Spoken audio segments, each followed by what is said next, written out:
بسم اللہ الرحمن الرحیم۔ حضرت ادریس علیہ السلام اللہ تعالیٰ کے تیسرے نبی تھے جو حضرت آدم علیہ السلام اور حضرت شیس علیہ السلام کے بعد نبوت کے جلیل القدر منصب پر فائز ہوئے۔ مورخین کے مطابق آپ علیہ السلام کی ولادت بابل موجودہ عراق یا مصر کے شہر منفیس یعنی منف میں ہوئی۔ آپ علیہ السلام کا اصل نام اخنوخ تھا، جبکہ قرآن کریم اور احادیث مبارکہ میں آپ کو ادریس کے نام سے پکارا گیا ہے۔ روایت کے مطابق حضرت ادریس علیہ السلام نے دنیا میں لوگوں کو سب سے پہلے لکھنے، پڑھنے اور تعلیم حاصل کرنے کا درس دیا، جبکہ اپنی زندگی کا بیشتر حصہ اپنے درس و تبلیغ میں صرف کیا۔ چنانچہ لوگ آپ کو ادریس یعنی درس دینے والے کے نام سے پکارنے لگے۔ آپ کا حضرت شیس علیہ السلام کی 5ویں پشت سے تعلق تھا اور آپ کا شجرہ نسب یوں ہے: ادریس بن یارد بن مہلال بن کینن بن انوش بن شیس بن آدم علیہ السلام۔ حضرت شیس علیہ السلام کا انتقال ہوا تو کچھ عرصہ بعد ان کے پیروکار بہت محدود تعداد میں رہ گئے۔ قابیل کی اولاد نے کفر و شرک، بدکاری اور بے حیائی کا بازار گرم کر رکھا تھا۔ زناکاری اور شراب نوشی عام تھی، پاکیزہ رشتوں کی پہچان ناپید ہو چکی تھی، بتوں کی پوجا اور آگ کی پرستش ہو رہی تھی، گویا دنیا پر شیاطین اور اس کے حواریوں کا راج تھا۔ حضرت آدم علیہ السلام اور حضرت شیس علیہ السلام کی قائم کردہ شرعی حدود اور احکامات الہی کو پامال کیا جا رہا تھا، اور یہی وہ وقت تھا کہ جب اللہ تعالیٰ نے اس بگڑی قوم میں ایک نبی مبعوث کرنے کا فیصلہ کیا، اور اس عظیم منصب کے لیے حضرت شیس علیہ السلام کے نسل سے حضرت ادریس علیہ السلام کا انتخاب ہوا۔ حضرت ادریس میں وہ تمام خوبیاں بدرجہ اتم موجود تھیں جو اللہ تعالیٰ کے نبی میں ہونی چاہیے۔ آپ علیہ السلام حضرت آدم علیہ السلام کے دین کے پیروکار، نہایت عبادت گزار، متقی، پرہیزگار اور انتہائی سچے انسان تھے۔ نبوت کے منصب پر فائز ہوتے ہی آپ نے اپنی قوم کے بھٹکے ہوئے لوگوں میں واعظ اور تبلیغ کا کام شروع کر دیا، لیکن راہ ہدایت کا یہ درس اور نیکی کی باتیں ان لوگوں کو بہت ناگوار گزرتی، چنانچہ وہ آپ علیہ السلام کے دشمن ہو گئے۔ آپ اور آپ کے پیروکاروں کی طرح طرح کی اذیتیں دینے لگے، یہاں تک کہ آپ نے ان کی ایذا رسانیوں سے تنگ آ کر بابل سے ہجرت کا ارادہ کر لیا اور اپنے پیروکاروں کو لے کر اپنے ساتھ مطلع فرما دیا۔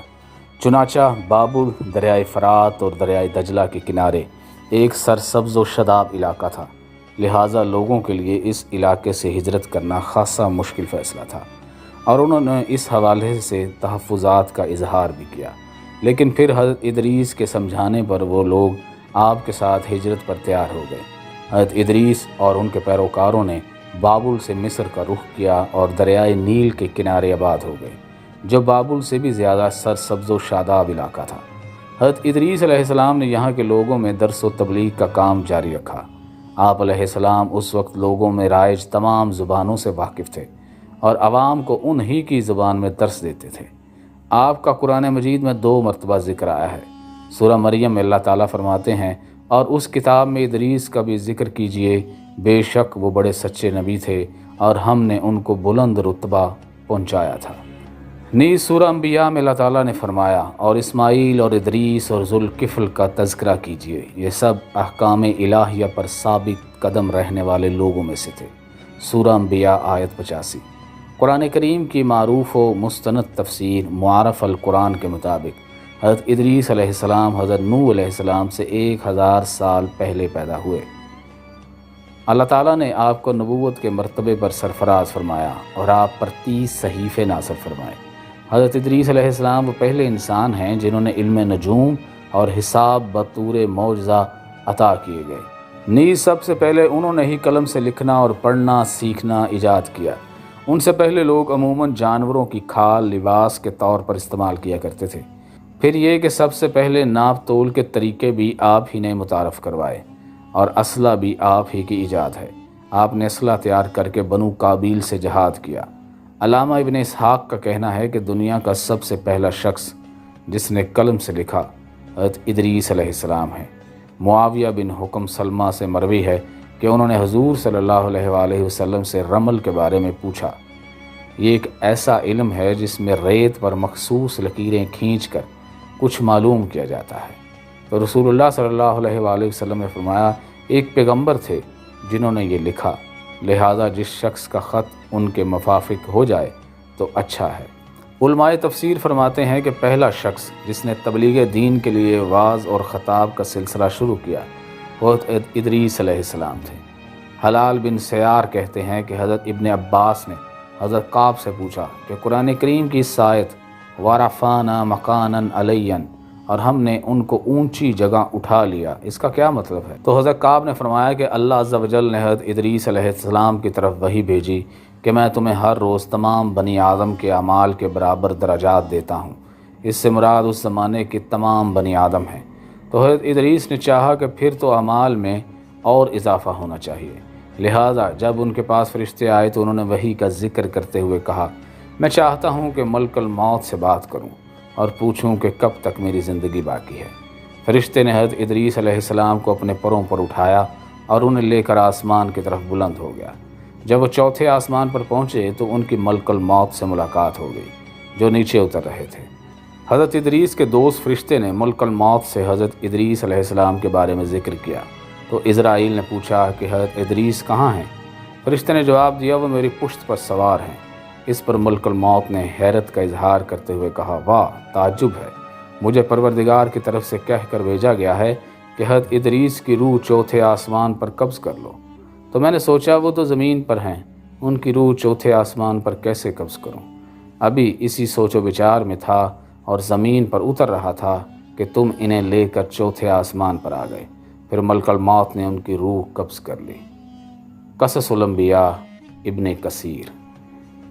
ابن ابی حاتم نے بھی اس آیت کی تفسیر کا ذیل میں اس حدیث کو ذکر کرتے ہوئے یہ اضافہ کیا ہے کہ حضرت ادریس علیہ السلام نے فرشتے سے کہا، ملک الموت سے میرے بارے میں سوال کرو کہ میری عمر کتنی باقی رہ گئی ہے، جبکہ حضرت ادریس علیہ السلام فرشتے کے ساتھ ہی تھے۔ فرشتے کے سوال پر ملک الموت نے کہا، جب تک میں انہیں دیکھ نہ لوں اس وقت تک کچھ نہیں بتا سکتا۔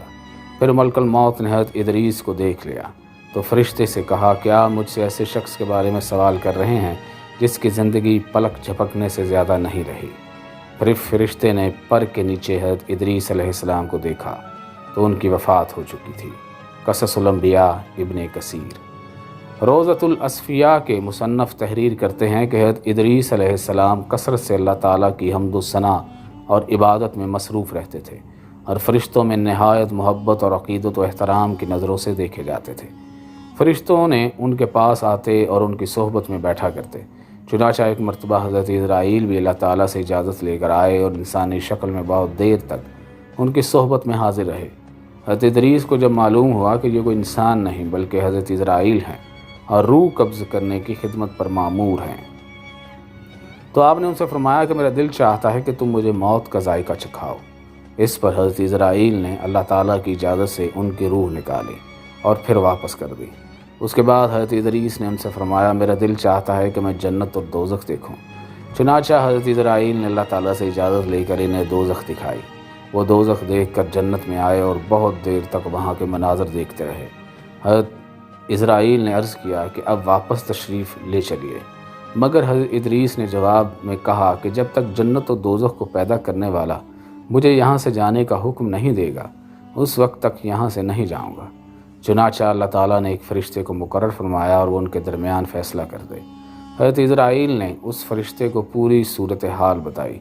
پھر حضرت ادریس نے فرمایا، میں قانون خداوندی کے مطابق موت کا ذائقہ چکھ چکا ہوں، اب جنت میں آ گیا ہوں، چونکہ حق تعالیٰ نے فرمایا ہے ہم تم کو اس سے نہیں نکالیں گے، لہٰذا میں یہاں سے نہیں جانا چاہتا۔